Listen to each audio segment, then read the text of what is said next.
What's up, guys? It's Mark with dbs-decks here, and we have a deck profile for you. I know it's been a while. I apologize. I've been out of commission on this, but I figured it's time to put some YouTube content back up, so here we are. And this, my friends, is the Hirudegarn-Demigra deck that I top 8 with at the ARG event this weekend for my local Valentine's Day event. Now, it's a little bit different. Kudos to Jonathan Rodriguez for this deck. He top 16 at PPG Atlanta a couple of weeks ago, and I love this deck. It's nuts. It does a lot of really cool stuff, and it's a really good, kind of, pseudo control aggro deck. It just really does what you need to do. It's more so a control deck though. So let's break it down here. Hirudegarn, we are familiar with the Hirudegarn leader. The auto is when this card attacks a leader on the front side, you discard a battle card, draw 2 cards. When it awakens, you ready 2 energy. And then on the back side, auto, when this card attacks, draw a card. If you have 4 or more energy, your opponent takes 1 card from the hand and places it on top of their deck. So that's the first part of the whole hand control concept. Then we have the standard package of Hidden Power E Supreme Kai for the the double strike. I mean, we do have the Temporal Darkness Demigra, so he's a big swing. A 40k double striker coming at you minimum is pretty scary. The 4 copies of Unbreakable Super Saiyan Son Goku or Infernal Villainy Cell. It doesn't matter which one you use. Just that the pseudo super combo is always helpful. 2 Burnish Bonds Borgos, 2 Group Leader Pilaf. Borgos, I never really use it. I didn't ever see a need for it at all. There's no Shenron Gogeta, so those two right there, and then Group Leader Pilaf. I also didn't. The most I was hoping to see was Height of Mastery. I saw no Height of Mastery whatsoever at all. Nothing. So the most I could have done that would make Group Leader Pilaf useful is like if I was attacked with a Janemba, I could have got rid of Critical or something like that. Like that, Group Leader Pilaf and Burnish Bonds Borgos were kind of dead cards for me, which was really sucky. But what can you do, right?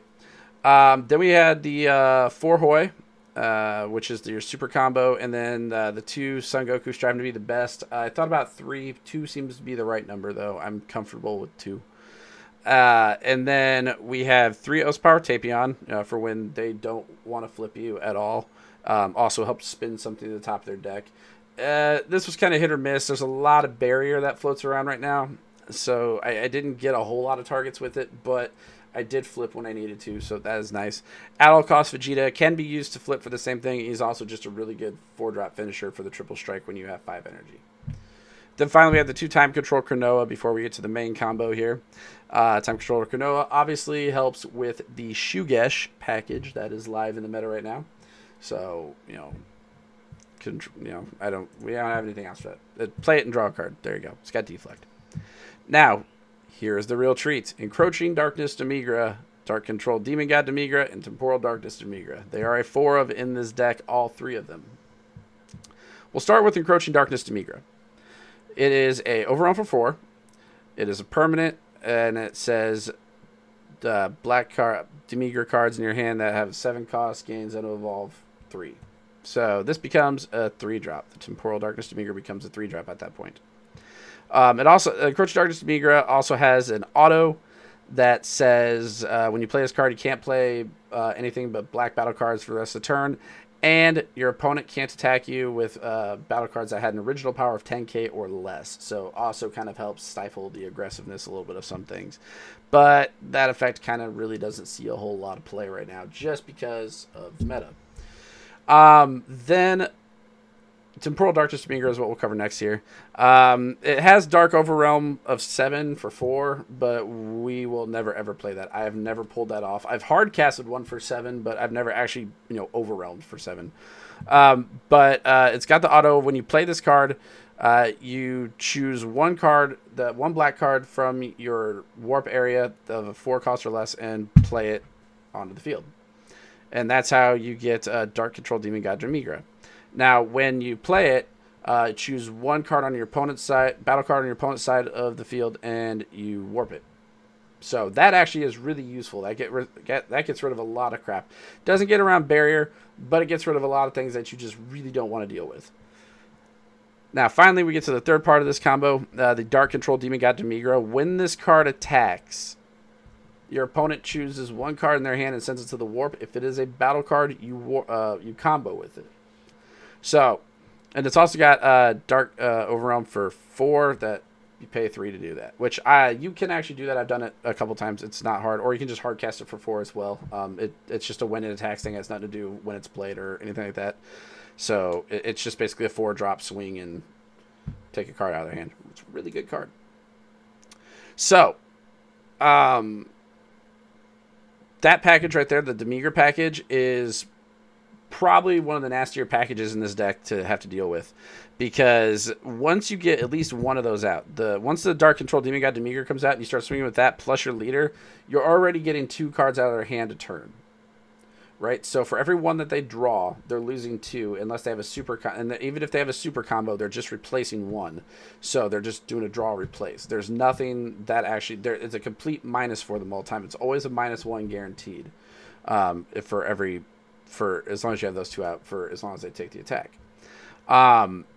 As you increase the amount of Dark Control Demigras on the field, if you're able to. At the most I've had 2 out on the field at once. They're taking 3 cards a turn. That is really, really difficult for any player to deal with. They will lose hand advantage faster than they realize. They will try and combo out of certain things, and that's where the Phantom Flame Cannon comes into play as well, because once you have the Demigras out, and once you have Hirudegarn out and your spinning cards, the more Flame Cannons you add onto those attacks, their hand will be wiped. They will have nothing that they can do. That is the idea of this deck, is to just over time slowly whittle your opponent down. You make them lose resources. Try not to give them too many life if you don't have to, and just whittle them down until they basically can't do anything, and then you just win by overpowering them with big cards, and they have no battle cards on the field. So I said we had the 4 Phantom Flame Cannons in here. We also have the 4-dimensional magic for negates, the 4 Zinsu Beans for, helping energy ready, and then also the 2 Mafuba for anything big that we don't want to deal with. But in total, this is the entire deck package. This deck is amazing. It's really consistent. I've had very few problems with it. It can kind of get clumpy, so make sure you're shuffling well. Do the stack shuffle, and then the whole top to bottom shuffle. I know people have seen this before, where you take the little bit off the bottom and then bring it to the top, a little bit off the bottom, bring it to the top, a little bit, and then you just kind of shuffle your deck like that. Don't do a full shuffle switch like that. You want to stack and stifle how you shuffle.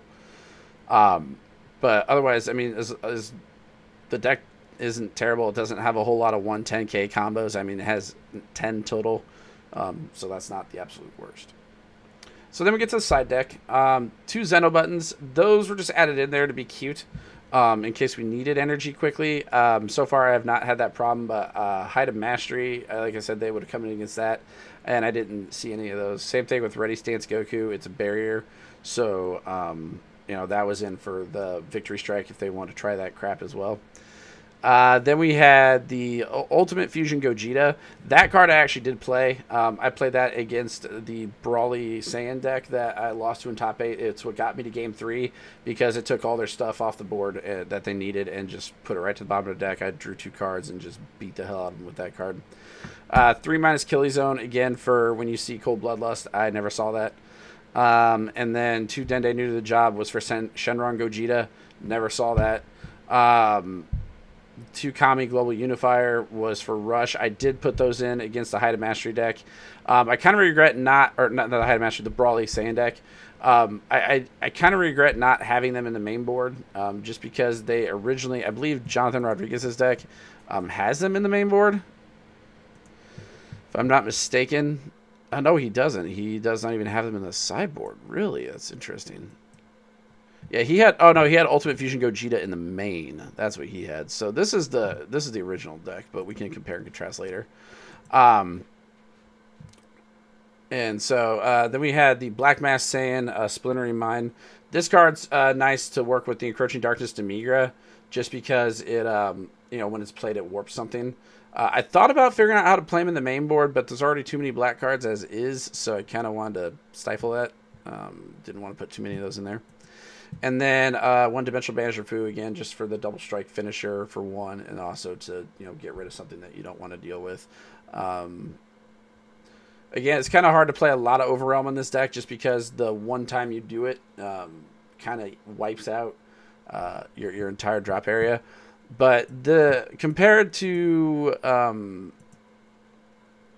Jonathan Rodriguez's deck, I like this deck a lot.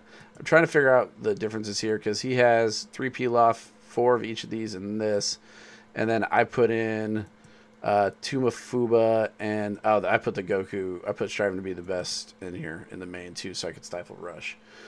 So this is kind of the differences that we had here.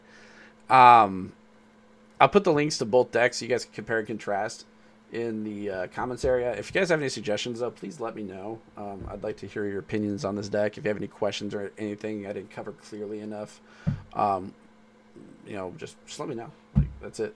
Otherwise, it's good to see everybody again. I hope you guys do enjoy this video. Again, I had a ton of fun playing this deck. I got top 8. Shout out to Legendary Wolf Games for hosting the event, Chris Nixon for judging, Sam for helping run everything. She's great. But otherwise, that's it. Deuces, guys.